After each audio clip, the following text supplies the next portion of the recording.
अच्छा, ऐसे भी होता है क्या? तो अब देखो यहाँ पे टोटल चार्ज हम इस साइड में काउंट करते हैं, तो टोटल चार्ज कितना आ रहा है? -2 एंड +16, यानी कि +14, और इधर क्या है? 0 0, तो यानी कि 14 इलेक्ट्रॉन ऐड करना पड़ेगा। ठीक है, तो 14 इलेक्ट्रॉन ऐड करना पड़ेगा, तो +14 इलेक्ट्रॉन। और इसको अगर देखें -2 और 0, तो +2 इलेक्ट्रॉन। अब आप देखो इसमें 14 इलेक्ट्रॉन का इन्वॉल्वमेंट है और यहाँ पे 2 इलेक्ट्रॉन का इन्वॉल्वमेंट है, तो क्या करेंगे? 7 से मल्टीप्लाई करेंगे, तो 7 से मल्टीप्लाई करके ऐड कर दिया, तो क्या मिल गया? 2IO4 negative +14 iodide ion +16H positive gives 7I2 इधर और I2, तो 8I2 प्लस 8H2O। ठीक है, इन सबके कोफिशिएंट 2 से डिविजिबल है। ठीक है, तो 2 से डिविजिबल है, तो क्या आ जाएगा? IO4 negative plus 7I negative plus 8H positive gives 4I2 plus 4H2O।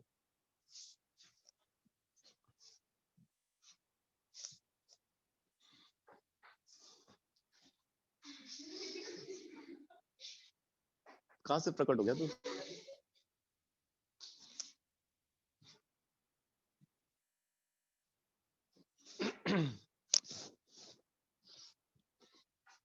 चलो अब दूसरी रिएक्शन को बैलेंस करते हैं।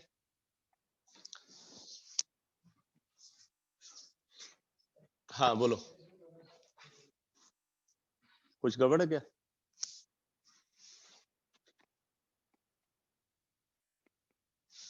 सेकेंड रिएक्शन है ethanol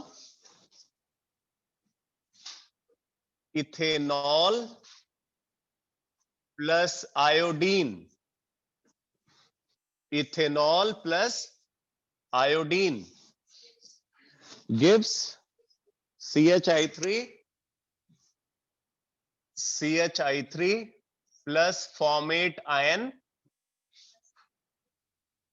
plus iodide ion, balance करना इन बेसिक मीडियम। तो बेसिक मीडियम इसको बैलेंस करना है।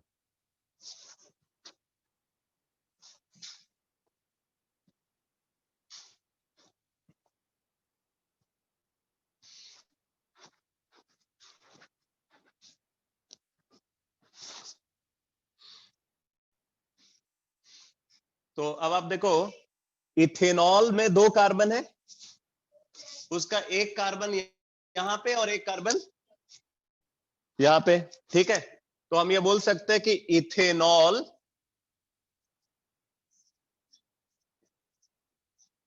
gets converted into CH3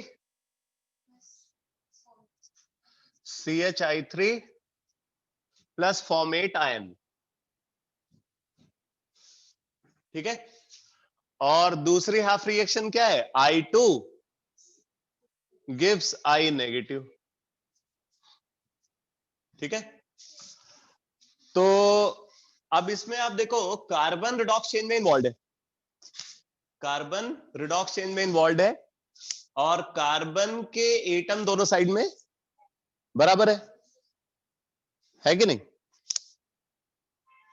इसमें आप आयोडीन भी देख रहे हो, और आयोडीन जो भी इसके अंदर आया है वो आयोडीन I2 के फॉर्म में पहले रहा होगा, क्योंकि इधर आप देख रहे हो I2 दिख रहा है। तो इसका मतलब ये आयोडीन को बैलेंस करने के लिए हमें यहां पे आयोडीन कंसीडर करना पड़ेगा। समझ में आ रहा है? तो इधर 3 आयोडीन एटम है, तो 3/2 I2, 3/2 I2 ये इधर हम कंसीडर करेंगे। और इधर जरा देखो 2 आयोडीन है, उधर 1 आयोडीन है, तो 2 आयोडाइड आयन। ठीक, अब ये सारा काम करने के बाद अब हमें ऑक्सीजन और हाइड्रोजन की बैलेंसिंग करनी है। ऑक्सीजन और हाइड्रोजन की बैलेंसिंग करनी है दोनों हाफ रिएक्शन में। तो यहां तो खैर इन्वॉल्व है ही नहीं, इसमें इन्वॉल्व है। तो आप देखो ऑक्सीजन इधर एक है और इधर 2 ऑक्सीजन है। एल्कलाइन मीडियम में हम बैलेंस कर रहे हैं, तो क्या करेंगे भाई, H2O और इधर 2OH नेगेटिव। ठीक है, तो अब ऐसा करके हमने ऑक्सीजन को हाँ बैलेंस कर लिया, ऑक्सीजन को बैलेंस कर लिया। ठीक, अब देखते हैं हाइड्रोजन।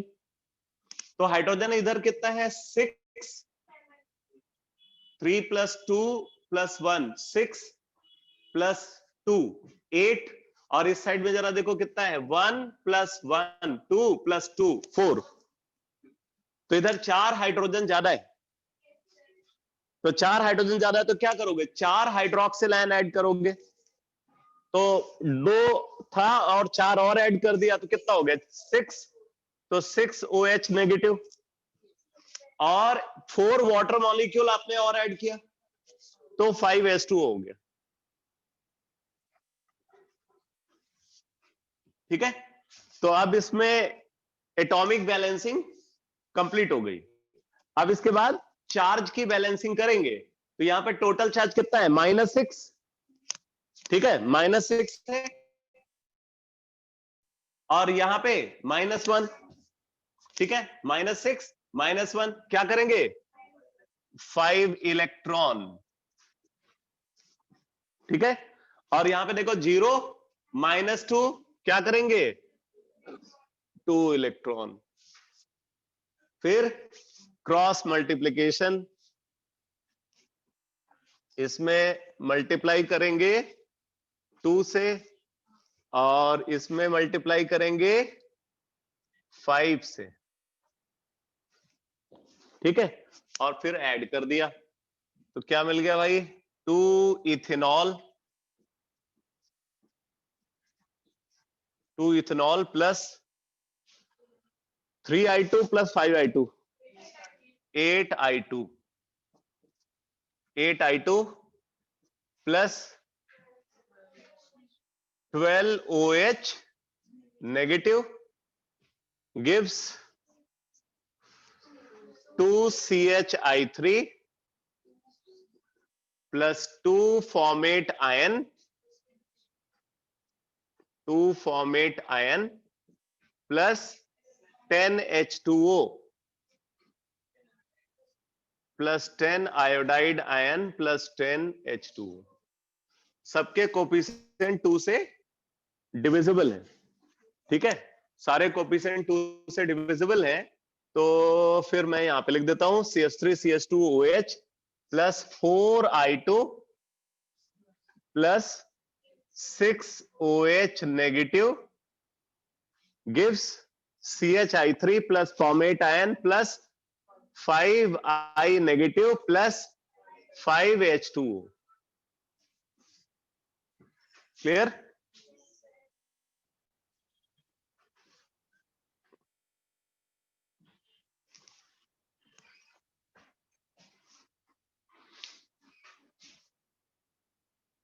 इसमें थोड़ा सा ये जो आयोडीन इधर एक्स्ट्रा दिखता है ना, तो इसको लेकर के प्रॉब्लम आती है।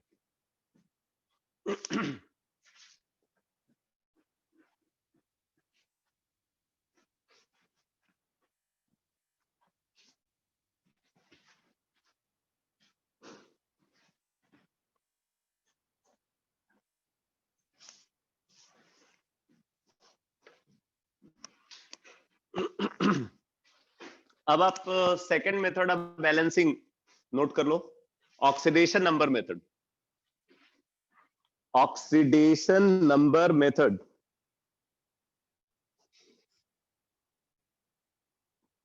एट की प्लेस पे 3 आएगा। अरे तुम गड़बड़ कर रहे हो यहाँ पे, देखो जब 2 से मल्टीप्लाई किया यहाँ पे तो 3 आयोडीन ये और 5 आयोडीन इधर भी तो है, दोनों ऐड कर रहे हैं ना।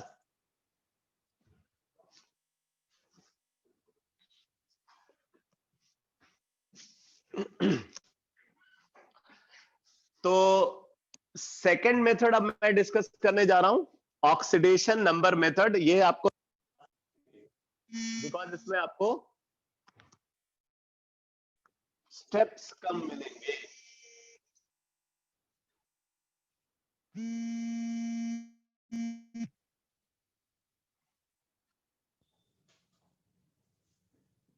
इसमें आपको स्टेप्स कम मिलेंगे, ठीक है, इसलिए आपको ये मेथड बेटर दिखेगा। आप नोट कर लो ऑक्सीडेशन नंबर मेथड में। अच्छा, ऑडियो प्रॉब्लम आ गई।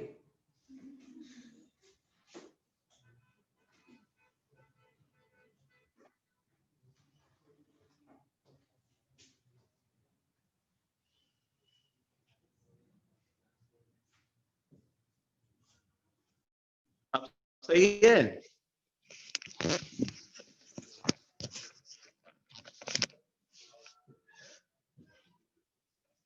ओके,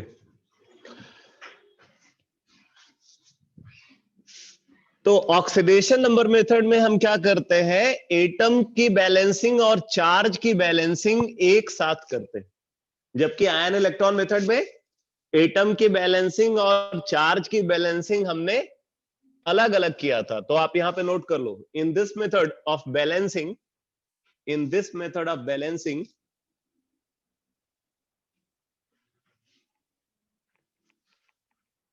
या इसको ऐसे लिखो, बैलेंसिंग मत लिखो, in this method, in this method balancing of atom, statement गड़बड़ हो रहा था। In this method balancing of atom and balancing of charge, balancing of atom and balancing of charge occurs simultaneously, occurs simultaneously। एक तो ये benefit है भाई इस मेथड का। दूसरा बेनिफिट क्या है, यहां पे बोल रहा है कि उसमें तो आप दो हाफ रिएक्शन में ब्रेक करके आप बैलेंस करते हो, ठीक है, इसमें पूरी रिएक्शन को एक साथ बैलेंस करते हो। यहां पे हमें जो रिडॉक्स रिएक्शन है उसको दो हाफ में ब्रेक करके बैलेंस करने की जरूरत नहीं है, साइमल्टेनियसली हम पूरी रिएक्शन की बैलेंसिंग करते हैं, ठीक है। तो आगे देखो, steps involve, steps involve in balancing, steps involve in balancing are, steps involve in balancing are, number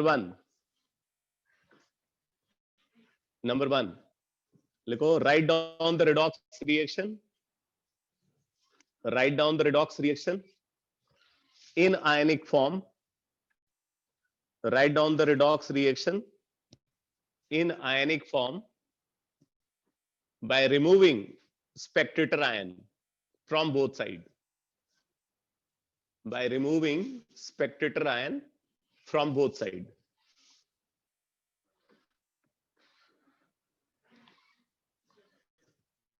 ठीक है। तो ये पहला स्टेप है। हम क्या करेंगे, स्पेक्ट्रेटर आयन को दोनों साइड से रिमूव करके हम रिएक्शन को आयनिक फॉर्म में लिख लेंगे। स्टेप 2 लिखो, स्टेप 2 इसमें लिखो, identify the atom, identify the atom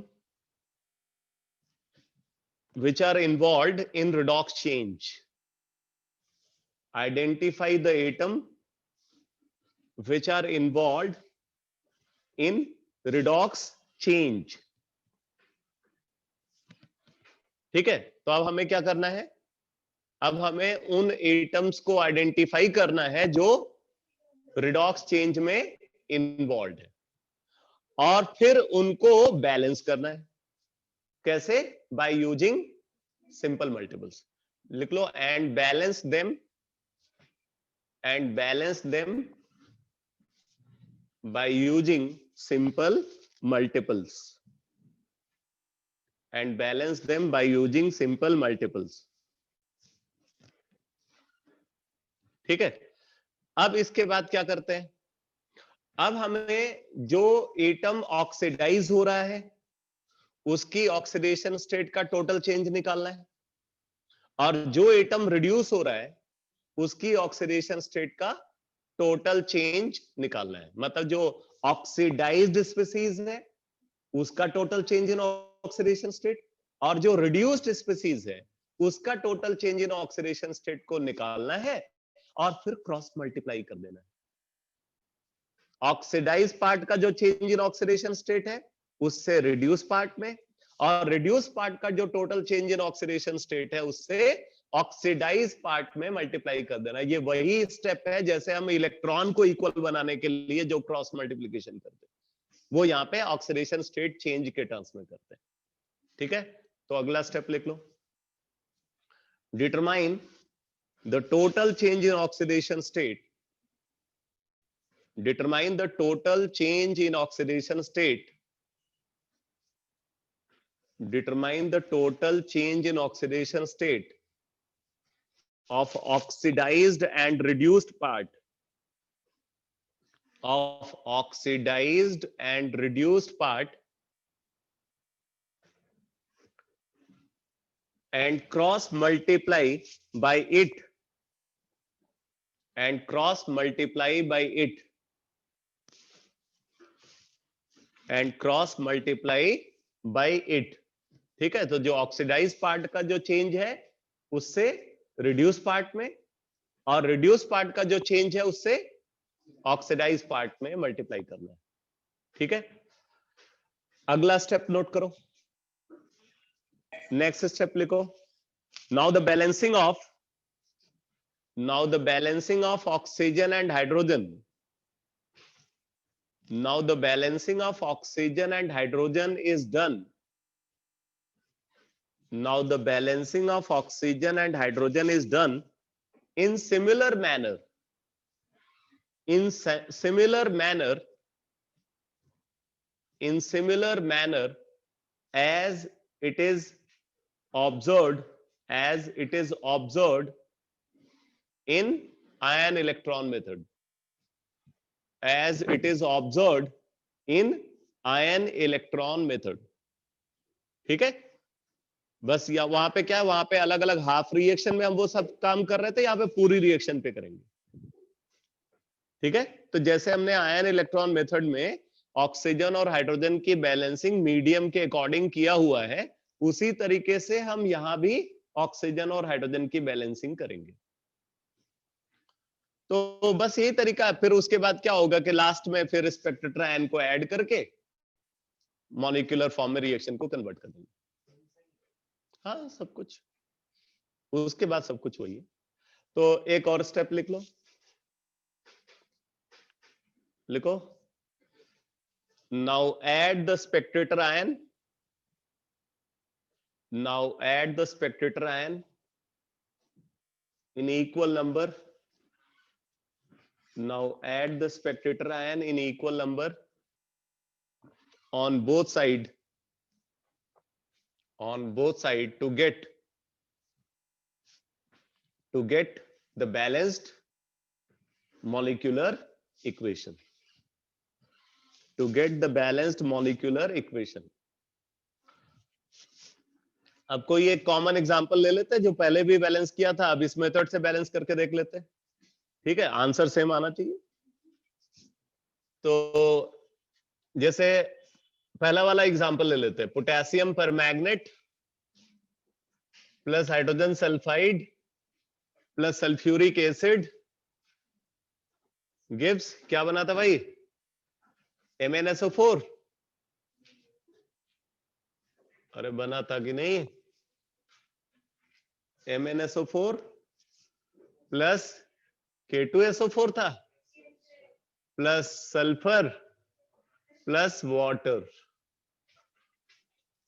ठीक है, अब इसी को बैलेंस कर लेते हैं।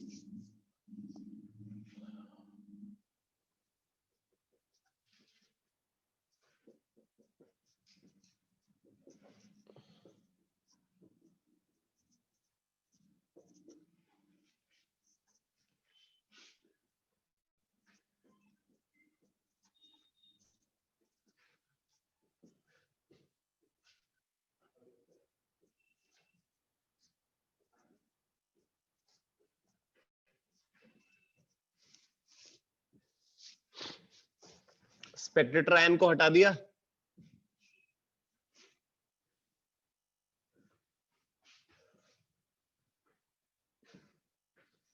ये मिल गया।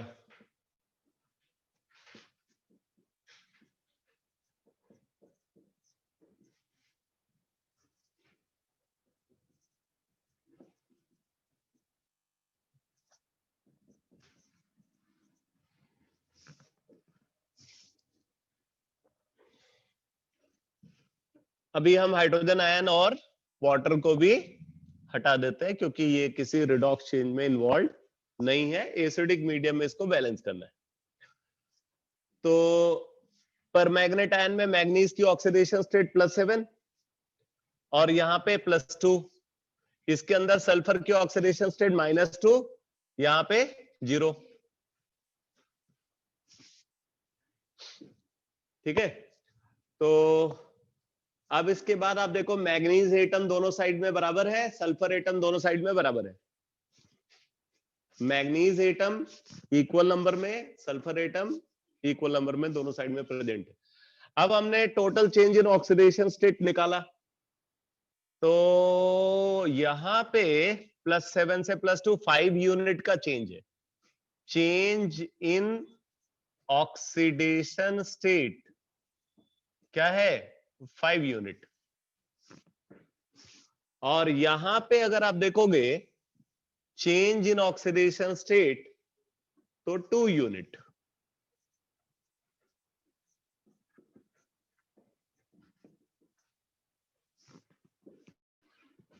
तो क्या करेंगे, यहां पे जो चेंज इन ऑक्सीडेशन स्टेट है उससे इसमें मल्टीप्लाई करेंगे, और इसका जो चेंज इन ऑक्सीडेशन स्टेट है उससे इसमें मल्टीप्लाई करेंगे। ठीक है, तो क्या मिलेगा भाई? 2 पर manganate ion plus 5H2S, 2 per magnet ion plus 5H2S gives 2Mn2 positive plus 5 sulphur, 5 sulphur. ठीक है, अब इसके बाद हमें ऑक्सीजन और हाइड्रोजन की बैलेंसिंग करनी होगी मीडियम के अकॉर्डिंग। तो मीडियम यहां पे एसिडिक है, इधर टोटल 8 ऑक्सीजन है, क्या करेंगे 8H2O और इधर 16H पॉजिटिव। हाइड्रोजन काउंट किया तो यहां पे 10 + 16 26 हाइड्रोजन और इधर 16, तो मतलब इधर 10 हाइड्रोजन, नहीं एक मिनट फिर से काउंट कर ले, इधर कितना है 10 + 16 26 और यहां पे 16, तो इसका मतलब यहां पे 10 हाइड्रोजन ज्यादा है। सही है ना, सही काउंट कर रहा हूं। तो 10 हाइड्रोजन ज्यादा है, तो क्या करेंगे भाई, इधर 10H पॉजिटिव ऐड करेंगे। इधर हाइड्रोजन कम है ना, तो जितना कम है उतना हाइड्रोजन है, तो 10H पॉजिटिव हमने इधर ऐड कर दिया, और ऐड करने के बाद कॉमन टर्म को कैंसिल कर दिया। ठीक है, तो ये मिल गया।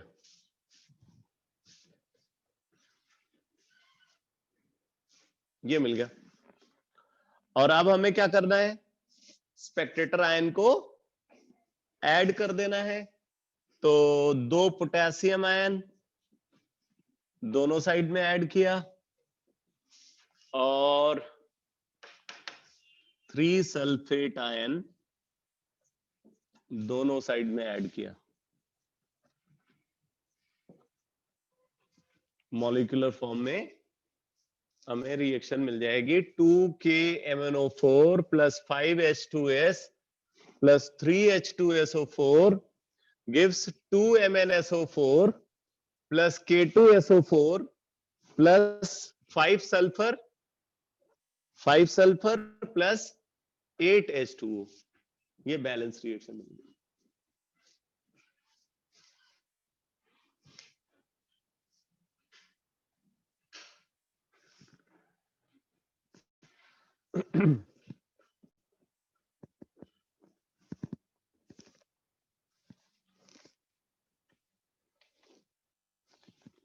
अब जरा ये एक CrI3 वाला जो केस बताया था उसको भी देख लेते हैं।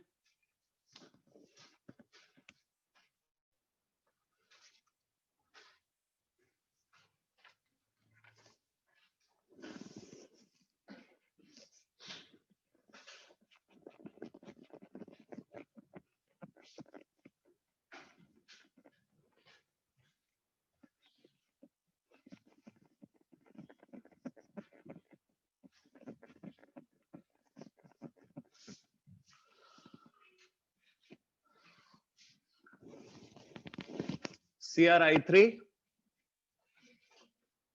plus Cl2 plus QH gives chromate ion plus periodate ion plus KCl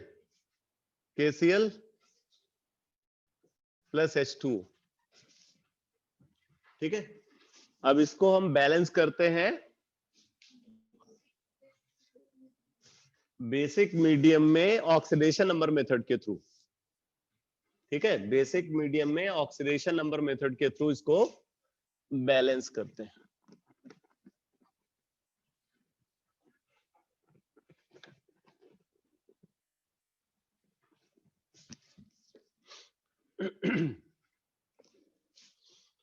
तो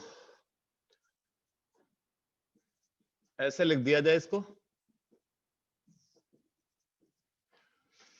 के पॉजिटिव स्पेक्ट्रेटर आयन है, हट गया, OH नेगेटिव को भी हमने हटा दिया, gives CrO4 2 negative plus IO4 negative plus Cl negative. ठीक है, एक क्रोमियम दोनों साइड में है, 3 आयोडीन, तो इधर 3 से मल्टीप्लाई कर दिया, इधर 2 से मल्टीप्लाई कर दिया। वैसे हमें चेक करना चाहिए था कौन कौन रेडॉक्स चेन में इन्वॉल्व है, हमें पहले से पता है। ठीक है, अब देखो इसकी ऑक्सीडेशन स्टेट +3, यहाँ पे +6, इसकी ऑक्सीडेशन स्टेट -1, ठीक, एक की -1, टोटल अगर ले तो -3, क्योंकि हमें टोटल चेंज निकालना है इसलिए टोटल लिख रहे हैं, तो टोटल -3 है, और यहाँ पे एक की +7 है, तो टोटल +21। ठीक है, 3 का, एक का +7 तो 3 का +21। यहां पे देखो 2 क्लोरीन का 0 और यहां पे 2 क्लोरीन का -2। अब आप देखो क्रोमियम ऑक्सीडाइज हो रहा है, आयोडीन ऑक्सीडाइज हो रहा है, क्लोरीन रिड्यूस हो रहा है।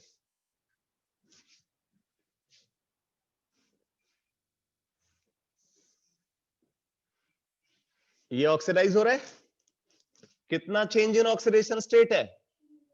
3 यूनिट का चेंज है, 3 यूनिट का चेंज है, और ये भी ऑक्सीडाइज हो रहा है, कितना चेंज है? 18 तो नहीं, ठीक, 24 यूनिट। अच्छा, और यहां पे कितना चेंज है भाई?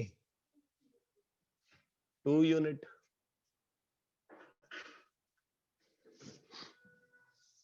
ये दोनों ऑक्सीडाइज हो रहे हैं ना, इसलिए एक साइड में कंसीडर कर। तो total change in oxidation state of oxidise part 24, 27 unit, और यहां पे 2 यूनिट। क्या करेंगे? क्रॉस मल्टीप्लाई करेंगे। ठीक है, तो क्रॉस मल्टीप्लाई किया भाई,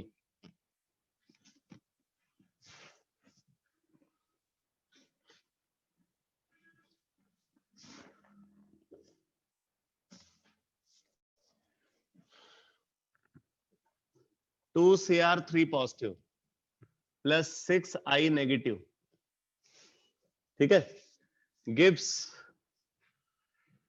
plus 27 Cl2 plus 27 Cl2 gives 2 CrO4 2 negative plus 6 IO4 negative plus 54 Cl negative.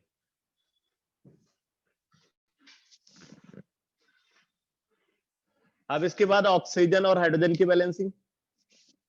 तो ऑक्सीजन इधर नहीं है और इधर 8 ऑक्सीजन इसके अंदर और 24 इसके अंदर, तो 24 प्लस 8 32 ऑक्सीजन है इधर। ठीक है, 32 ऑक्सीजन है। तो 32 ऑक्सीजन इधर जो है कौन से मीडियम में बैलेंस कर रहे हैं हम इसको? बेसिक मीडियम में। तो इधर 32 ऑक्सीजन एक्स्ट्रा है।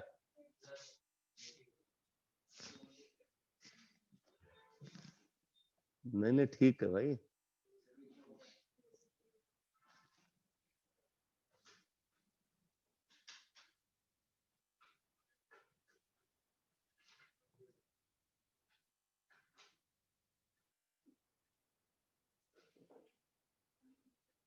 बहुत प्रॉब्लम फेस कर रहे हैं सब।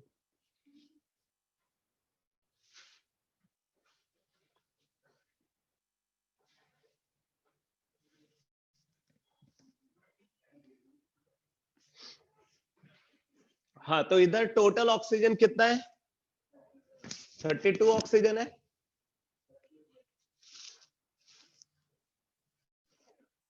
सही, मैं इस साइड से देख रहा हूं,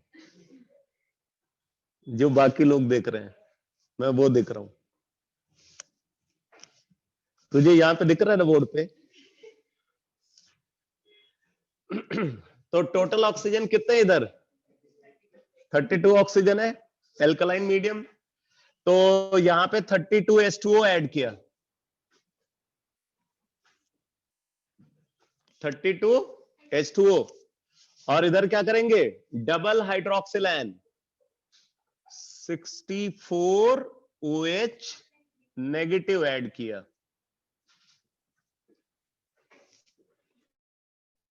64 OH नेगेटिव।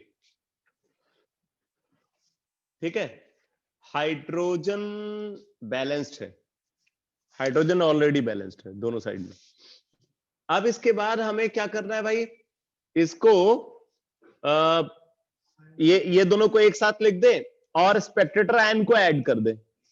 तो स्पेक्टेटर आयन यहाँ पे इसके करस्पॉन्डिंग ऐड होगा। तो जितना हाइड्रोक्सिल आयन है उतना पोटेशियम आयन आपको ऐड करना पड़ेगा। तो 64 के पॉजिटिव को दोनों साइड में ऐड करना होगा।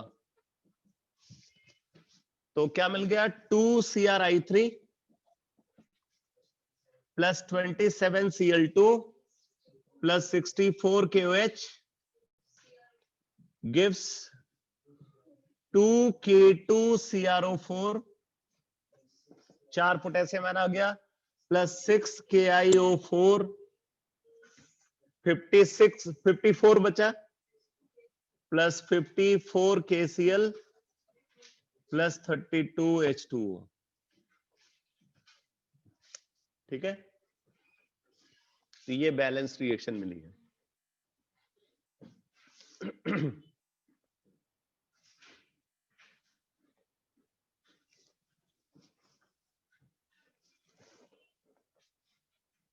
अब एक मैं डिस्प्रपोर्शनेशन वाला केस भी ले लेता हूं।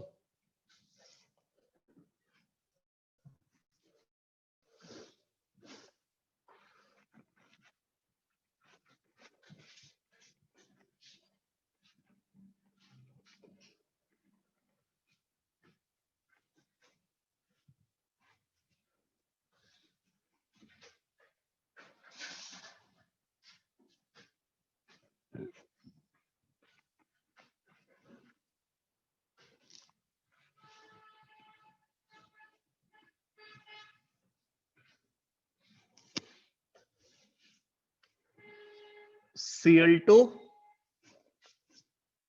Plus NaOH।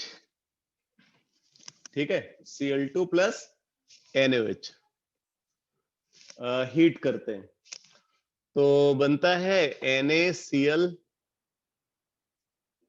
Plus NaClO3, NaCl plus NaClO3। Balance करो इसको।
क्या दिक्कत हो रही?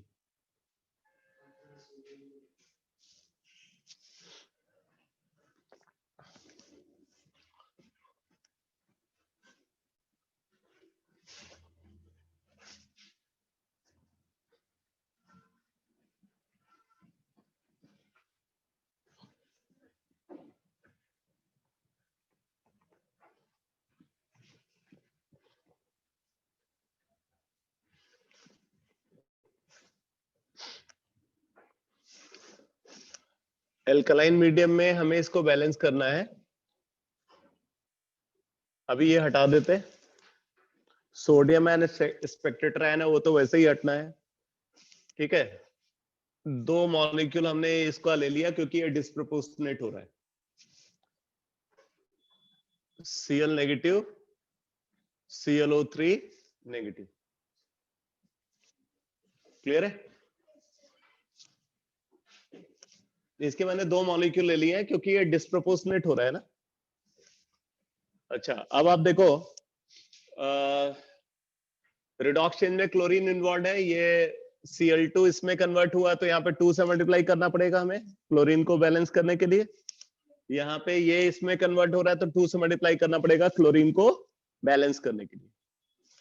और फिर उसके बाद हमने इसका चेंज इन ऑक्सीडेशन स्टेट निकालना है, तो टोटल वैल्यू हम यहाँ पे लिख रहे हैं। इसका ऑक्सीडेशन स्टेट +5 है एक का, तो 2 का +10 हो जाएगा। ठीक है, एक का +5 है तो 2 का +10 हो जाएगा। अब आप देखो, एक क्लोरीन तो इसमें कन्वर्ट हुआ है और दूसरा इसमें कन्वर्ट हुआ है, तो यहाँ पे कितने यूनिट का चेंज है? 2 यूनिट। और यहाँ पे 10 यूनिट। इसमें आप 5 से मल्टीप्लाई कर दो तो 10 यूनिट का चेंज आ जाएगा। ठीक है, तो इसमें हम 5 से मल्टीप्लाई करेंगे, तो 5 से मल्टीप्लाई करेंगे तो 5Cl2 + Cl2, 6Cl2 gives 10 chloride ion plus 2 chlorate ion। ये आ जाएगा। अरे इसमें 5 से मल्टीप्लाई कर दिया, तो इसमें मल्टीप्लाई करोगे तो इसमें भी मल्टीप्लाई करना पड़ेगा। तो 6Cl2 gives 10 chloride ion plus 2 chlorate ion। अब इसके बाद ऑक्सीजन बैलेंस करेंगे एल्कलाइन मीडियम में। 6 ऑक्सीजन है यहाँ पे, तो 6 H2O और 12 OH नेगेटिव। बस एटॉमिक बैलेंसिंग कंप्लीट हो गई, मतलब बैलेंसिंग आयनिक फॉर्म में कंप्लीट हो गई। अब हम स्पेक्ट्रेटर आयन को ऐड करके इसको मॉलिक्यूलर फॉर्म में लिख देंगे। तो जो OH नेगेटिव है वो NaOH के फॉर्म में था, तो 12 सोडियम आयन आपको इधर ऐड करना पड़ेगा और 12 सोडियम आयन आपको इधर ऐड करना पड़ेगा। ठीक है, और फिर क्या मिला भाई? 6Cl2 plus 12 NaOH gives 10 NaCl plus 2 NaClO3 plus 6 H2O। सबके कोफिशिएंट 2 से डिविजिबल है, तो 2 से डिविजिबल है तो डिवाइड करके लिख देते हैं इसको। तो 3Cl2 plus 6 NaOH gives 5 NaCl plus NaClO3 plus 3 H2O। ये बैलेंस्ड रिएक्शन है।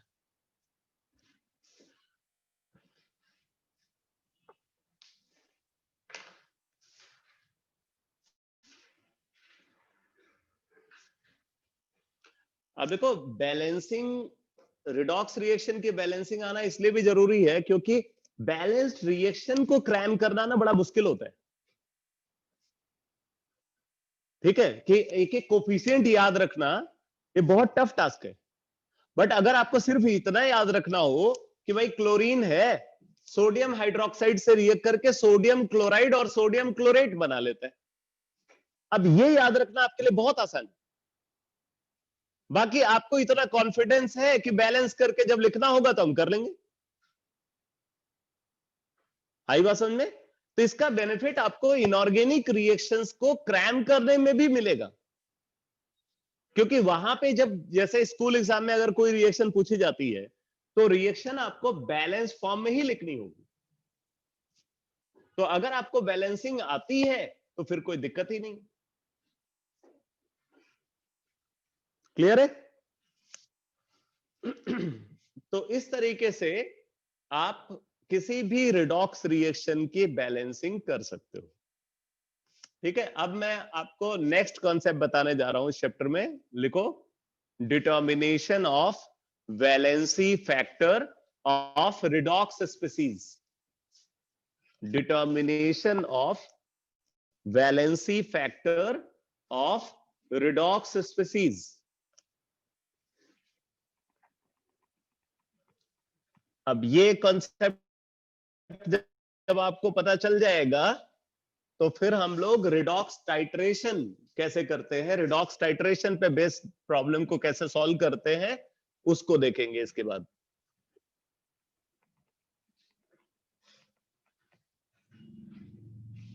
Determination of valency factor of redox species. तो देखो valency factor of redox species, वैसे मैंने फर्स्ट चैप्टर में भी बताया था, मूल कंसेप्ट के साथ भी बताया हुआ है। Valency factor of redox species is equal to magnitude of total change in oxidation state, magnitude of total change in oxidation state divided by stoichiometric coefficient, stoichiometric coefficient of the species.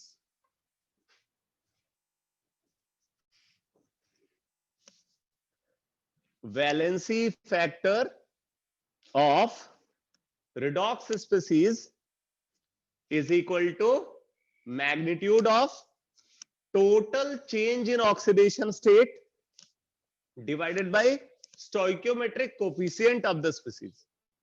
अब oxidation state increase कर रही है या decrease कर रही है ये matter नहीं करता, सिर्फ हमें यह देखना है कि कितने यूनिट का चेंज हो रहा है। ठीक है, कितने यूनिट का चेंज हो रहा है वो हमें देखना होगा। तो अब मैं अलग अलग केसेस को कंसिडर करते हुए वैलेंसी फैक्टर डिटर्मिनेशन कैसे करेंगे, पहले मैं सिंपल केसेस आपको बताऊंगा वैलेंसी फैक्टर डिटर्मिनेशन के, उसके बाद जो कॉम्प्लिकेटेड केसेस हैं उनको भी डिस्कस करूंगा। ठीक है, ये बहुत इंपॉर्टेंट डिस्कशन अब होने जा रहा है जो मैं आपको अब इसके बाद बताऊंगा। इसमें से कुछ इंफॉर्मेशन आपको क्रैम भी करनी पड़ेगी। ठीक है, तो आप नोट करो, valency factor of some oxidising agents, valency factor of some oxidising agents. अब जब ऑक्सीडाइजिंग एजेंट्स की बात आती है तो उसमें सबसे पहले हमारे दिमाग में आता है पोटेशियम परमैंगनेट। ठीक है, और पोटेशियम परमैंगनेट कॉम्प्लिकेशन भी है क्योंकि 3 अलग अलग वैलेंसी फैक्टर पोटेशियम परमैंगनेट के डिफाइंड होते हैं। ठीक, तो अगर हम इसको कंसीडर करें तो पहला केस इसमें बनता है n फैक्टर ऑफ KMnO4। पहले आप इसको ऐसे लिखो, n फैक्टर ऑफ KMnO4। ठीक है, n फैक्टर ऑफ KMnO4। तो इसमें फर्स्ट केस है in acidic medium, in acidic medium. अब ध्यान देना बेटा, ये सिर्फ वहां पे मीडियम स्पेसिफाई करेंगे। जब पोटेशियम परमैंगनेट किसी रिएक्शन में इन्वॉल्व होगा ना तो आपको सिर्फ मीडियम बताएंगे, बाकी आपको ये नहीं बताएंगे कि वो प्रोडक्ट किस में कन्वर्ट हो रहा है।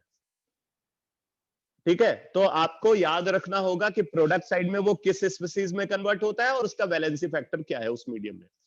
तो इन एसिडिक मीडियम क्या होता है, पोटेशियम परमैंगनेट कन्वर्ट होता है Mn2 पॉजिटिव में।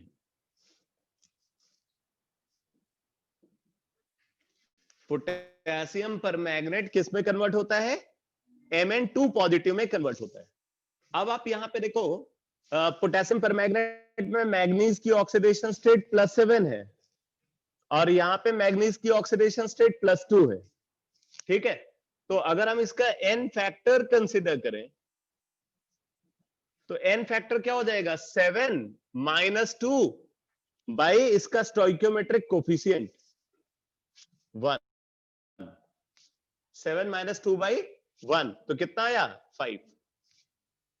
ठीक है, तो एसिडिक मीडियम में पोटेशियम परमैंगनेट का वैलेंसी फैक्टर 5 है। तो इसका मतलब एसिडिक मीडियम में पोटेशियम परमैंगनेट का इक्विवेलेंट वेट क्या होगा, मॉलिक्यूलर वेट बाई 5 होगा।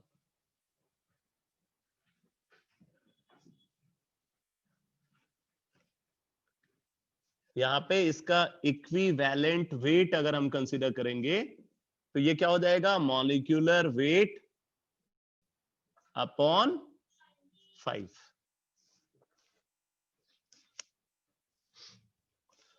और अगर एसिडिफाइड KMnO4 की मोलारिटी गिवन है तो आप उसकी नॉर्मलिटी निकाल सकते हो। तो यहां पे अगर हम नॉर्मलिटी की बात करें तो molarity into 5,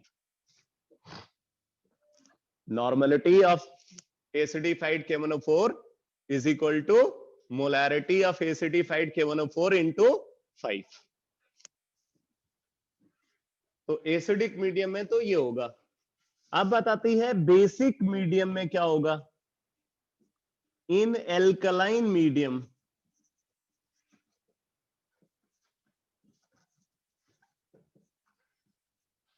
in alkaline medium, तो एल्कलाइन मीडियम में क्या होता है, पोटेशियम परमैंगनेट कन्वर्ट होता है Mn6 पॉजिटिव में, पोटेशियम मैग्नेट में कन्वर्ट होता है K2MnO4, KMnO4 converted into K2MnO4। ठीक है, तो K2MnO4 में उसकी ऑक्सीडेशन स्टेट +6 होती है। तो यहां पे अगर आप देखोगे तो इसका N फैक्टर 1 है, 7 - 6/1। तो इसका मतलब कि यहां पे इसका इक्विवेलेंट वेट और मॉलिक्यूलर वेट क्या है, बराबर है। तो आपसे पूछा जा सकता है कि कौन से मीडियम में पोटेशियम परमैंगनेट का इक्विवेलेंट वेट और मॉलिक्यूलर वेट बराबर होता है, तो आप बोलोगे इन एल्कलाइन मीडियम।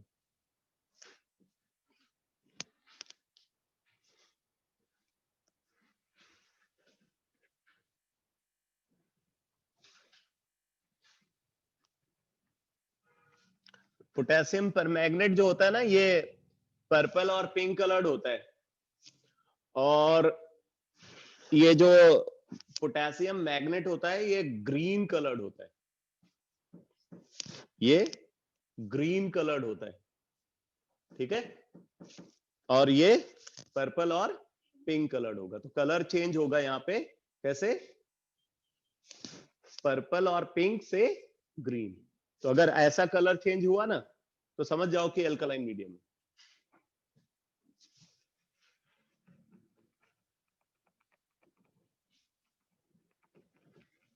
जबकि एसिडिक मीडियम में क्या होगा, ये पर्पल और पिंक से कलरलेस होगा, कलरलेस।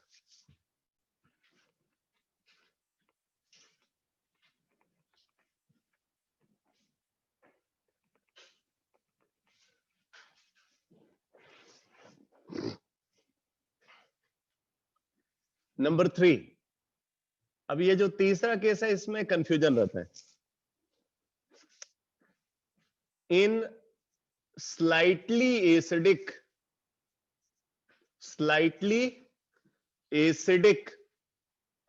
और स्लाइटली बेसिक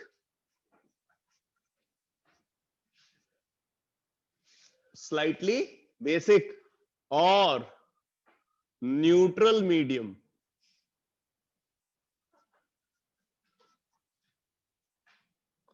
मतलब एक तरीके से डाइल्यूट सॉल्यूशन। ठीक है, तो इन स्लाइटली एसिडिक और स्लाइटली बेसिक और न्यूट्रल मीडियम, अब इसमें क्या होता है, पोटेशियम परमैंगनेट Mn4 पॉजिटिव में कन्वर्ट होता है।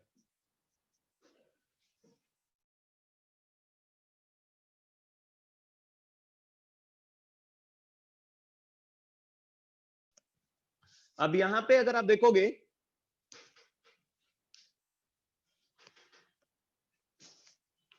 तो N फैक्टर इसका क्या आ जाएगा, 7 - 4/1, 3 आ गया। तो यहां पे इक्विवेलेंट वेट क्या हो जाएगा, मॉलिक्यूलर वेट बाई 3। ठीक है, अच्छा अब देखो ये 3 मीडियम है, एसिडिक, एल्कलाइन और न्यूट्रल। अब बताओ इसमें KNO4 सबसे पावरफुल ऑक्सीडाइजिंग एजेंट कौन से मीडियम में होना चाहिए?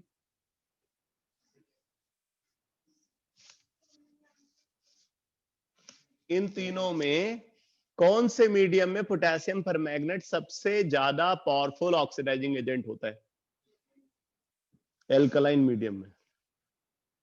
एल्कलाइन मीडियम में ना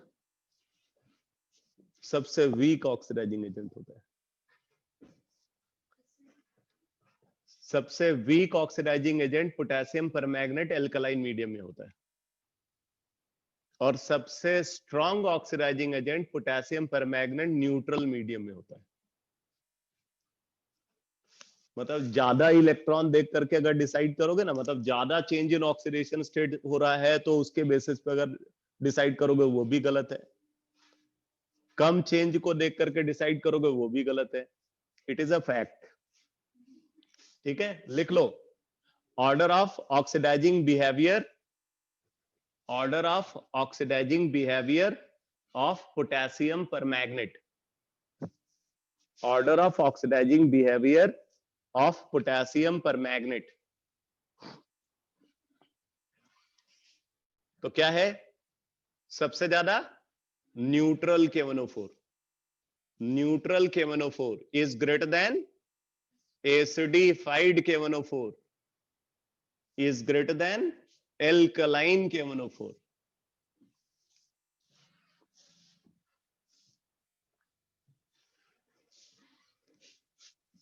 ठीक है, अब इसके बाद अगला ऑक्सीडाइजिंग एजेंट है potassium dichromate. Potassium dichromate, potassium dichromate के बारे में इंपॉर्टेंट ये है कि पोटेशियम डाइक्रोमेट एसिडिक मीडियम में तो एग्जिस्ट करता है, एल्कलाइन मीडियम में एग्जिस्ट नहीं करता, अनस्टेबल होता है। ठीक है, तो आप यहां पे लिख लेना potassium dichromate is stable, potassium dichromate is stable in acidic medium, potassium dichromate is stable in acidic medium but unstable in alkaline medium।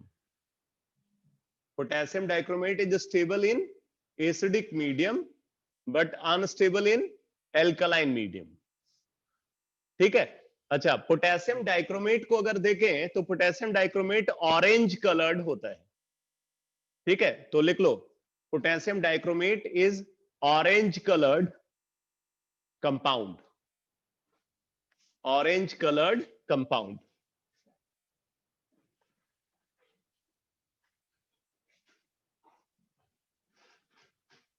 तो जैसे ही आप पोटेशियम डाइक्रोमेट के अंदर बेस डालोगे ना, जैसे आप बेस ऐड करोगे ये क्रोमेट में कन्वर्ट हो जाता है। डाइक्रोमेट किस में कन्वर्ट हो जाता है? क्रोमेट में कन्वर्ट हो जाता है बेस ऐड करने पे। और क्रोमेट का जो कलर होता है वो येलो होता है। क्रोमेट का कलर कैसा होता है? और इसका डाइक्रोमेट का ऑरेंज। मतलब अगर आप बेस डालोगे तो कलर चेंज हो जाएगा फ्रॉम ऑरेंज टू येलो, और अगर एसिड डाल दोगे उस येलो कलर्ड कंपाउंड में तो वापस वो ऑरेंज हो जाएगा। समझ में आया कि नहीं? तो ये जो डाइक्रोमेट और क्रोमेट है दे आर इंटर कन्वर्टेबल। ठीक है, डाइक्रोमेट और क्रोमेट जो है ये क्या होते हैं? ये इंटर कन्वर्टेबल होते हैं। ठीक है, डाइक्रोमेट से क्रोमेट कब बनता है? बेस ऐड करने पे। और क्रोमेट से डाइक्रोमेट कब बनता है? एसिड ऐड करने पे।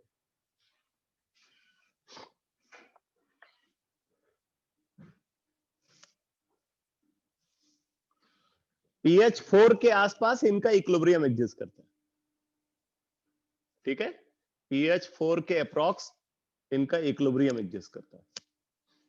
तो ये है ऑरेंज कलर्ड और ये है येलो कलर्ड।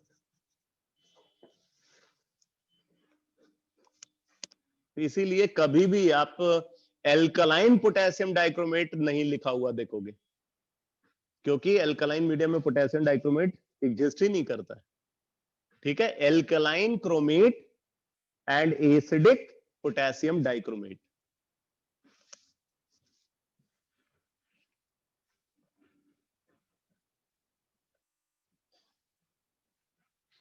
अच्छा, इसमें जो कलर होता है ना, कलर के लिए एनायन रिस्पॉन्सिबल होता है, कलर के लिए यहाँ पे कैटायन रिस्पॉन्सिबल नहीं है।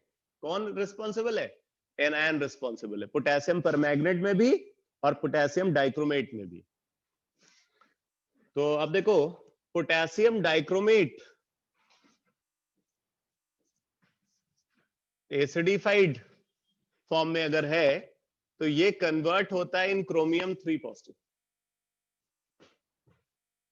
ठीक है, क्या बन जाता है ये? क्रोमियम 3 पॉजिटिव बन जाता है। अब आप देखो, यहां पे 2 क्रोमियम है, 2 क्रोमियम की ऑक्सीडेशन स्टेट +12 है। ठीक है, +12। यहां पे भी आपको 2 क्रोमियम लेना पड़ेगा, 2 क्रोमियम के टोटल ऑक्सीडेशन स्टेट +6, एक की +3 तो 2 की +6। अब देखो, अब हम इसका वैलेंसी फैक्टर निकालना चाहते हैं, तो वैलेंसी फैक्टर क्या हो जाएगा बेटा? 12 - 6/1, तो कितना आ गया? 6। तो इक्विवेलेंट वेट क्या हो जाएगा? Molecular weight bye 6।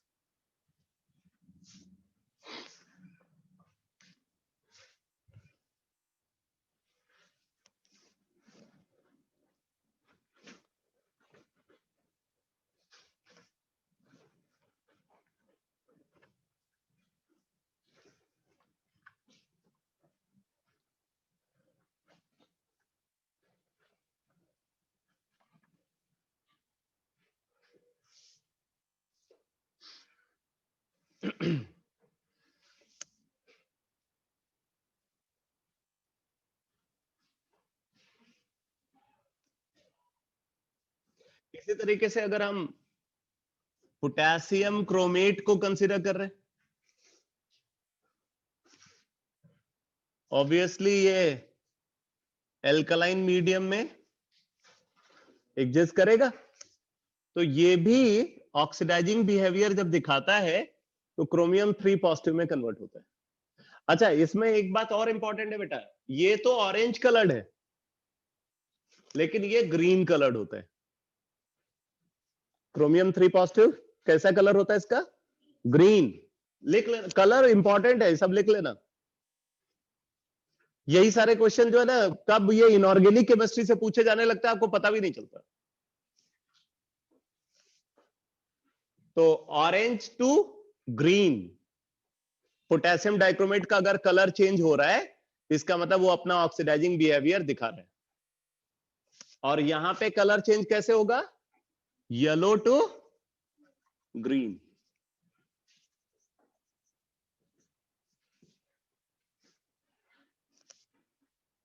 तो इसका एन फैक्टर क्या है? यहां पे +6,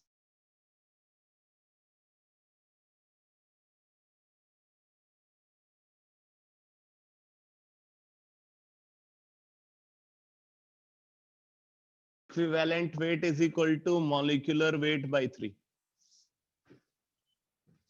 अब आपसे अगर क्वेश्चन पूछते ना कि व्हाट इज द आपसे पूछ सकते हैं कि what is the valency factor of potassium dichromate in alkaline medium,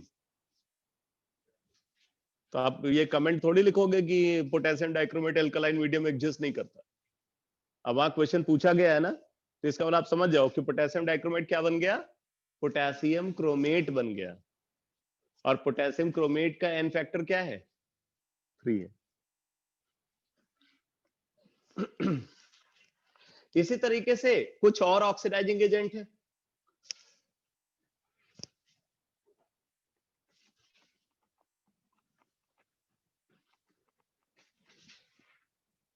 जैसे नाइट्रिक एसिड एक इंपॉर्टेंट ऑक्सीडाइजिंग एजेंट है।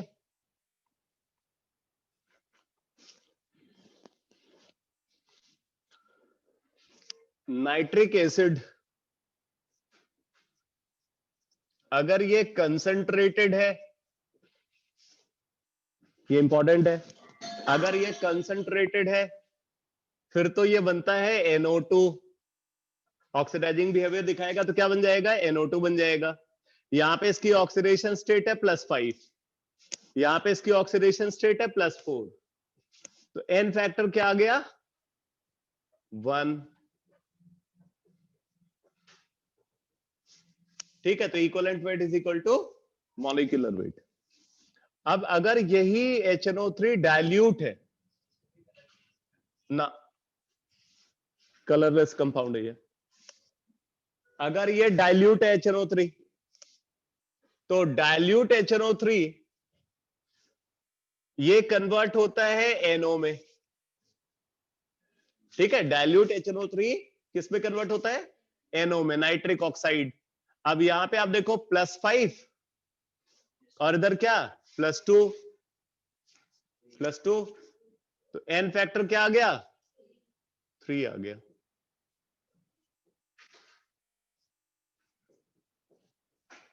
तो equivalent weight is equal to molecular weight by 3।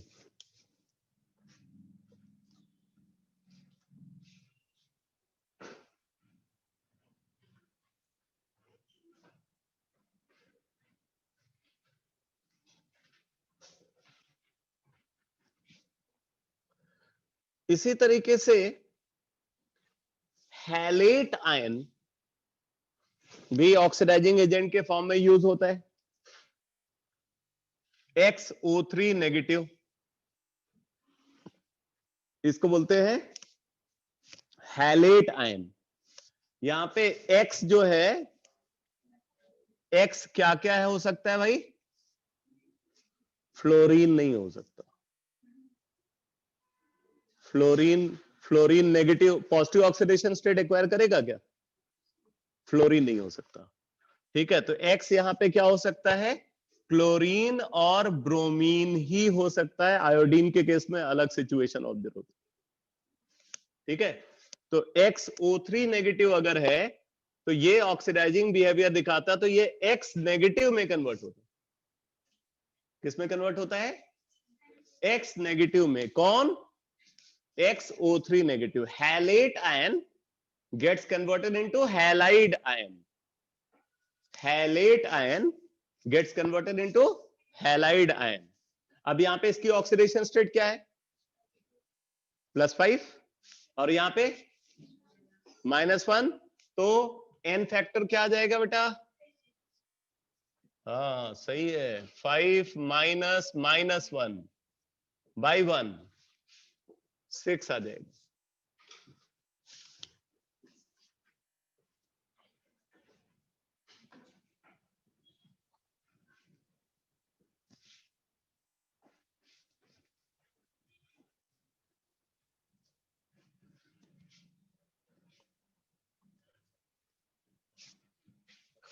अब देखो आयोडेट आयन है, IO3 नेगेटिव, आयोडेट आयन। अगर हम आयोडेट आयन के साथ एसिडिक मीडियम के लिए कंसंट्रेटेड HCl यूज करते हैं, एसिडिक मीडियम के लिए क्या यूज करते हैं, कंसंट्रेटेड HCl यूज करते हैं, फिर तो ये कन्वर्ट होता है ICl में। किस में कन्वर्ट होता है, ICl में कन्वर्ट होता है। अब यहां पे अगर आप देखो तो आयोडीन की ऑक्सीडेशन स्टेट क्या है, +5, और यहां पे क्या है, +1। क्लोरीन मोर इलेक्ट्रोनेगेटिव है, तो क्लोरीन का -1 तो आयोडीन का +1, तो +5 से +1 तो क्या हो गया, N फैक्टर 4।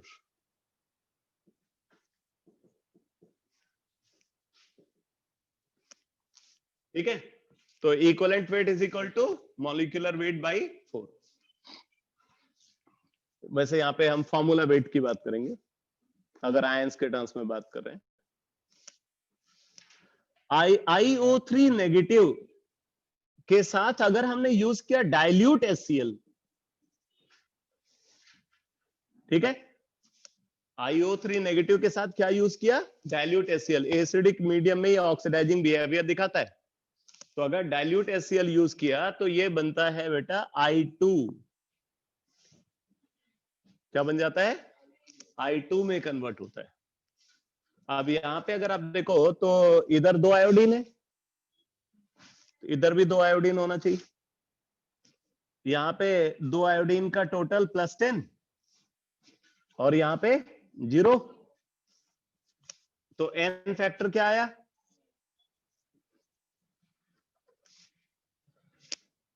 10 - 0/2, 5।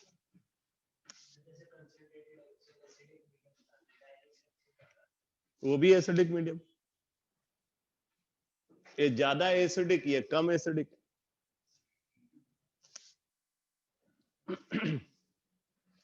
ठीक है, इसी तरीके से ऑक्सीडाइजिंग एजेंट के फॉर्म में हम लोग हैलोजन को भी कंसिडर करते हैं। हैलोजन भी ऑक्सीडाइजिंग एजेंट होते हैं, और उसमें अगर हम ऑक्सीडाइजिंग बिहेवियर की बात करें तो भाई सबसे अच्छा ऑक्सीडाइजिंग एजेंट फ्लोरीन है। वैसे ओवरऑल जितने भी ऑक्सीडाइजिंग एजेंट नेचर में ऑब्जर्व होते हैं उनमें भी सबसे पावरफुल ऑक्सीडाइजिंग एजेंट फ्लोरीन ही होता है।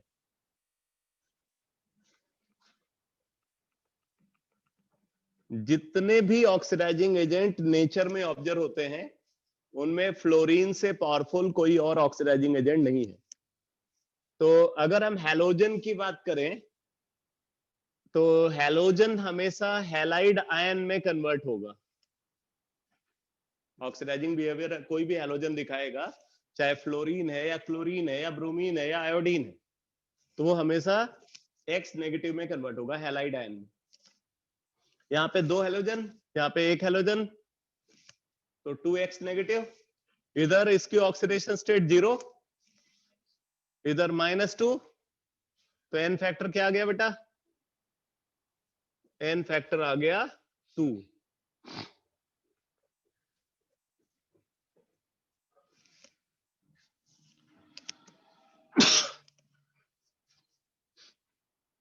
अगर हम इनका ऑक्सीडाइजिंग बिहेवियर को कंसीडर करें तो fluorine, then chlorine, then bromine, then iodine, ये ऑर्डर ऑफ ऑक्सीडाइजिंग बिहेवियर है हैलोजन का।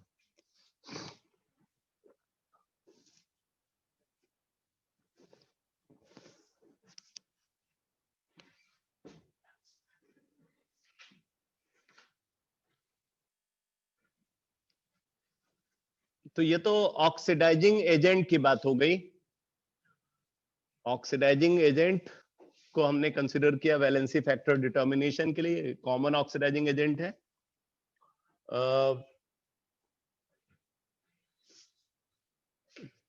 कुछ रिड्यूसिंग एजेंट को कंसीडर करते हैं, लिख लो valency factor of reducing agent, valency factor of reducing agent.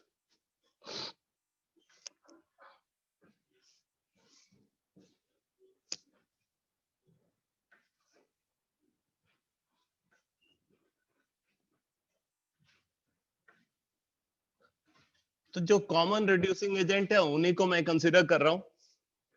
सबसे पहले ऑक्सलेट आयन, बहुत अच्छा रिड्यूसिंग एजेंट होता है ये। ऑक्सलेट आयन हमेशा CO2 में कन्वर्ट होता है, ठीक है, ये CO2 में कन्वर्ट होता है। इधर 2 कार्बन है, इधर 1 कार्बन है, 2 से मल्टीप्लाई कर दिया। यहां पे 2 कार्बन की टोटल ऑक्सीडेशन स्टेट +6 है, ठीक है, टोटल ऑक्सीडेशन स्टेट 2 कार्बन की निकालोगे +6 है, और यहां पे 2 कार्बन की टोटल ऑक्सीडेशन स्टेट कितनी है, +8, ठीक है, +8 बोलो। अब देखो तो N फैक्टर क्या हो गया, 2,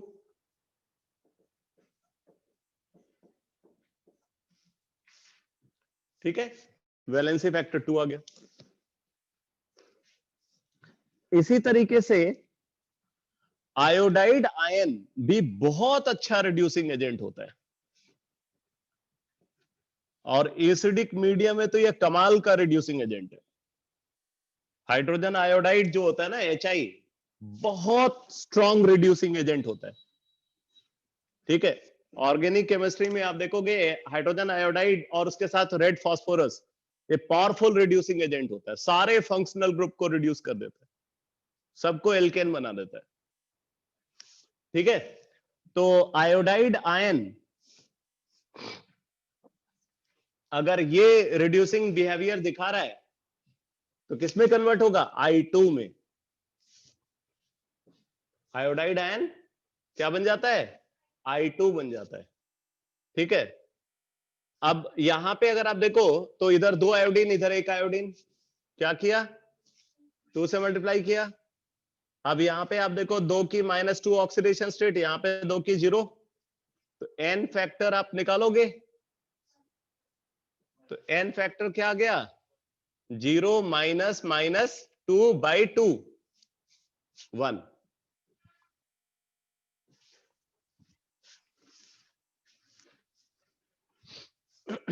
इसी तरीके से हाइड्रोजीन बहुत स्ट्रॉन्ग रिड्यूसिंग एजेंट होता है, N2H4। ठीक है, N2H4 पावरफुल रिड्यूसिंग एजेंट है ये।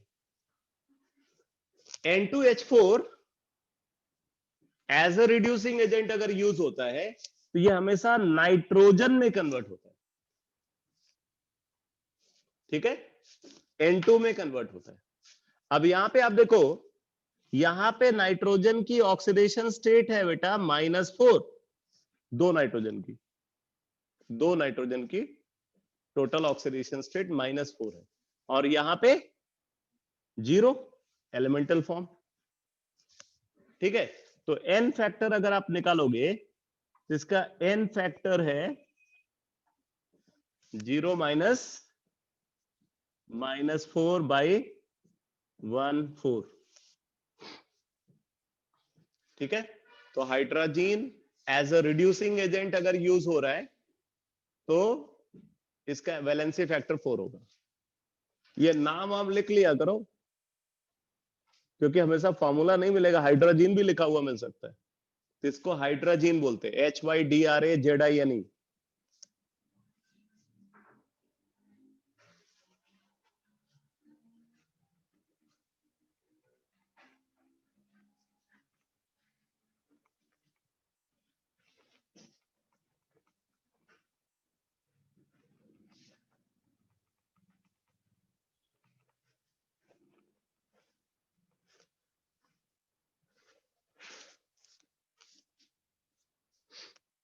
इसी तरीके से हाइड्रोक्सिल अमाइन, ये भी एक अच्छा रिड्यूसिंग एजेंट है, NH2OH, और ये कन्वर्ट होता है नाइट्रस ऑक्साइड में।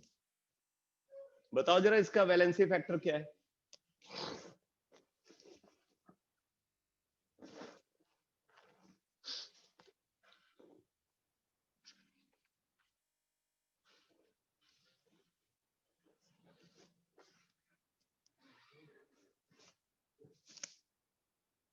टू। बताता हूं।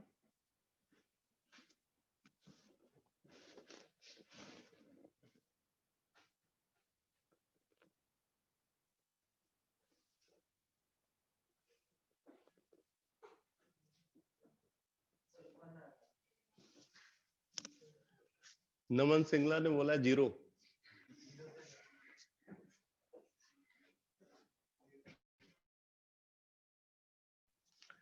देखो यहां पे 2 नाइट्रोजन है और यहां पे 1 नाइट्रोजन है, तो पहले तो 2 से मल्टीप्लाई करो।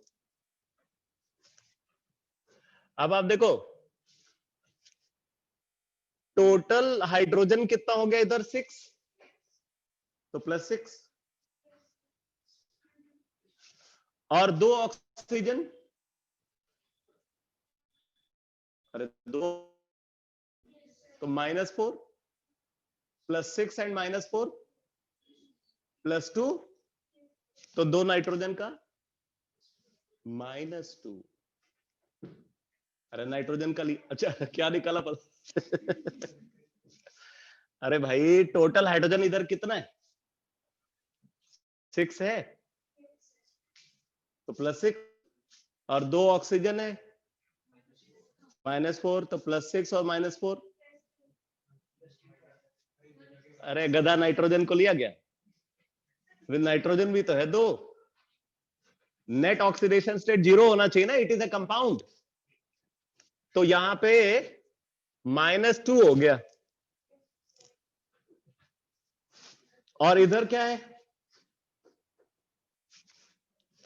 इधर क्या है? +2। अच्छा +1, 2 का। अरे अब +2 में जाने वाले हो आप, ठीक है। तो -2 ऑक्सीजन का है ना, तो 2 नाइट्रोजन का +2 नहीं होगा। अरे मैं टोटल की बात कर रहा हूं भाई, क्यों भूल जाते हो? तो +2। अभी क्या सही बोला? अभी सब गलत बोला तुमने। तो अच्छा फाइनली 2 बोला है ना, तो लेकिन वो कैसे आओ तुम्हें भी नहीं पता। तो -2 से +2 कितना चेंज हुआ? 4। तो n फैक्टर क्या आ गया? 2 - -2 डिवाइडेड बाई 2, तो 2।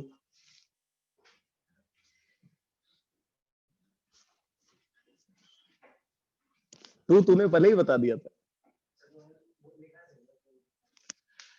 तो n फैक्टर आ गया इसका, हाइड्रोक्सिल अमाइन का 2।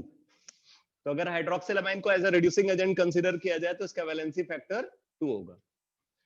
कुछ और रिड्यूसिंग एजेंट को कंसीडर करते हैं, जैसे हाइपो, बहुत फेमस रिड्यूसिंग एजेंट है, इसको बोलते हैं हाइपो, सोडियम थायोसल्फेट। क्या बोलते हैं? सोडियम थायोसल्फेट, या दूसरा नाम हाइपो है। हाइपो नेम ज्यादा फेमस है इसका, हाइपो सोल्यूशन, ठीक है। तो सोडियम थायोसल्फेट यानी कि हाइपो सोल्यूशन, अगर हम इसको कंसीडर करें as a reducing agent, as a reducing agent, तो ये कन्वर्ट होता है सोडियम टेट्राथायोनेट में। किसमें कन्वर्ट होता है? सोडियम टेट्राथायोनेट में कन्वर्ट होता है। Hypo as a reducing agent किसमें कन्वर्ट होता है? सोडियम टेट्राथायोनेट में कन्वर्ट होता है, ठीक है। तो अब आप इसका जरा वैलेंसी फैक्टर बताओ, वैलेंसी फैक्टर ऑफ हाइपो।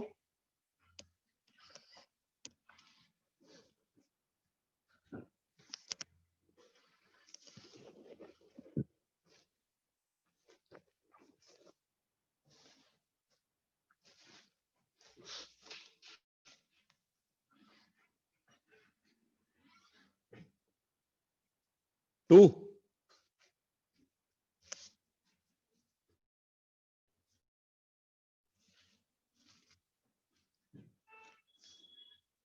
अभी मैं कुछ नहीं बोलूंगा।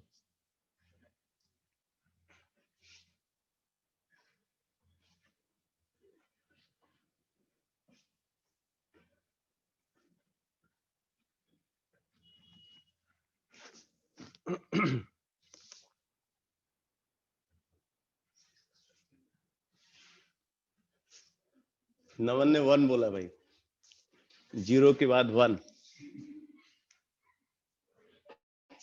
लेकिन इस बार नमन सही है। नमन 1 सही आंसर है बेटा।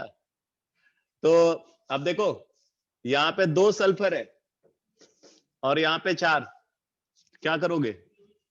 2 से मल्टीप्लाई करोगे, ठीक है। अब यहां पे टोटल ऑक्सीडेशन स्टेट सल्फर की निकालो, तो क्या है? 6 ऑक्सीजन -12, 6 ऑक्सीजन का -12 हो गया, 4 सोडियम का +4, तो -12 एंड +4 -8, तो बाकी ऑक्सीडेशन स्टेट सल्फर की होगी +8। हाँ, सल्फर ही रिडॉक्स चेन में इन्वॉल्व है।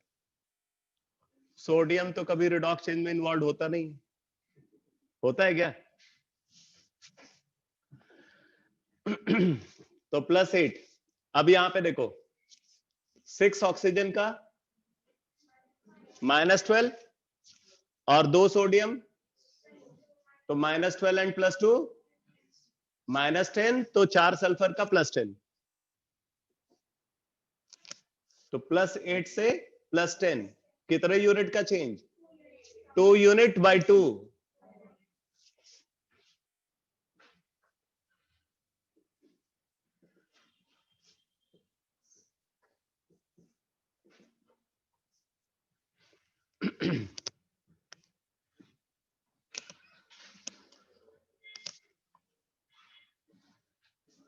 अब देखो कुछ ऐसे कंपाउंड हैं जो ऑक्सीडाइजिंग एजेंट और रिड्यूसिंग एजेंट की तरह, दोनों की तरह यूज होते हैं। ऑक्सीडाइजिंग और रिड्यूसिंग एजेंट दोनों की तरह यूज होते हैं।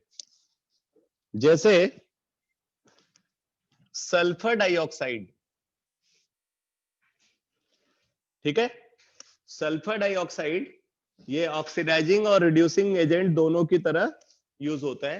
तो अगर हम इसको as a oxidising agent consider करें तो फिर ये कन्वर्ट होता है, ऑक्सीडाइजिंग एजेंट का मतलब रिडक्शन, ठीक है, तो ये कन्वर्ट होता है सल्फर में।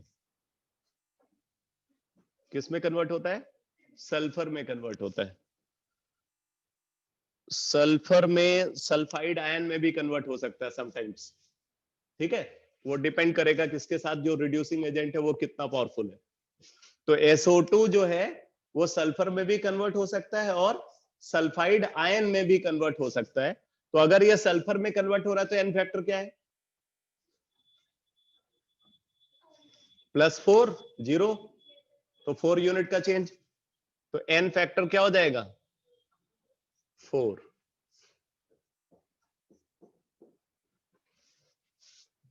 ठीक है, और अगर सल्फाइड आयन में कन्वर्ट होगा तब 6 हो जाएगा। ठीक है, 4 माइनस -2/1। अच्छा, अगर ये as a oxidising agent use होता है, SO2 अगर as a oxidising agent use होता है तो ये SO3 और SO4 2 नेगेटिव में कन्वर्ट होता है, सल्फर ट्राइऑक्साइड या सल्फेट में कन्वर्ट होता है, दोनों में +6 ऑक्सीडेशन स्टेट है सल्फर की। ठीक है, तो यहां पे इसका एन फैक्टर अगर आप देखोगे +4 से +6, +4 से +6 2 यूनिट का चेंज, तो एन फैक्टर 2 होगा।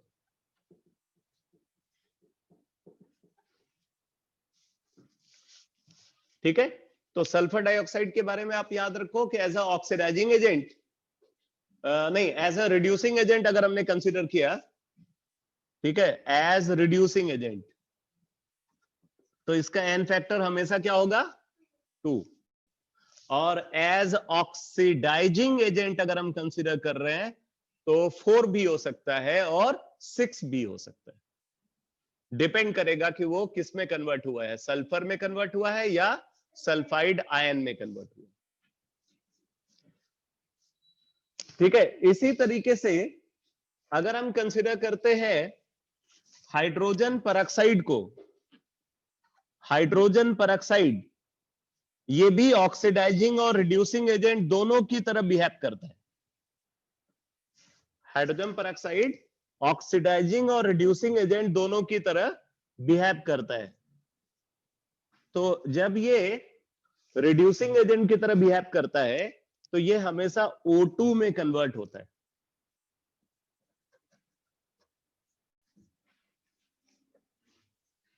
एज अ रिड्यूसिंग एजेंट ये किस में कन्वर्ट होगा? O2 में कन्वर्ट होगा। और अब यहां पे बताओ इसका वैलेंसी फैक्टर क्या होगा?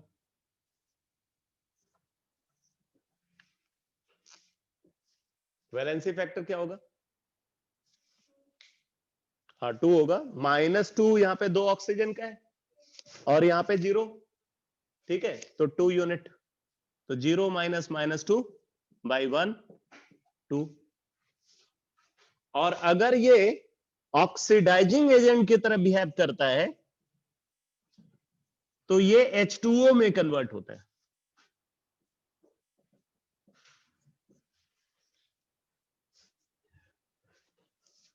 अब यहां पे क्या है इसका एन फैक्टर,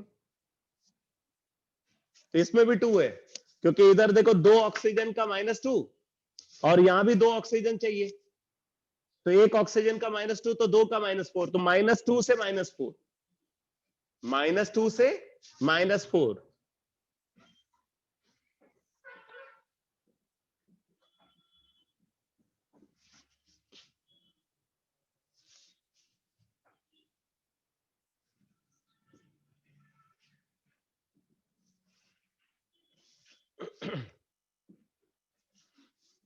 ठीक है, तो ये कुछ कॉमन रिड्यूसिंग एजेंट है जिनके बारे में मैंने आपको बताया, रिड्यूसिंग एजेंट और ऑक्सीडाइजिंग एजेंट। अब इसके बाद वैलेंसी फैक्टर डिटर्मिनेशन के कुछ स्पेशल केसेस मुझे डिस्कस करने हैं, वो मैं आपको कल की क्लास में बताऊंगा। तो कल वैलेंसी फैक्टर डिटर्मिनेशन के स्पेशल केसेस को डिस्कस करूंगा और फिर उसके बाद रिडॉक्स टाइट्रेशन को डिस्कस करूंगा। ठीक है, रिडॉक्स टाइट्रेशन पे न्यूमेरिकल्स पूछे जाते हैं। Okay, excuse me sir. एक मिनट। हाँ बोलो अरो, क्या पूछ रहे हो बेटा?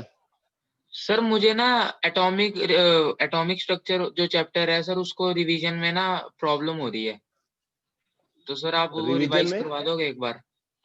एटॉमिक स्ट्रक्चर किसका? की रिवीजन में, atomic structure sir. Atomic structure के रिवीजन में तुम सेंटर पे आ जाओ फिर। Okay sir. सर टाइम बता दो एक बार। टाइम बेटा मैं सेंटर पे रहता हूँ सुबह में 11 o'clock में आ जाता हूँ, 11:30 तक,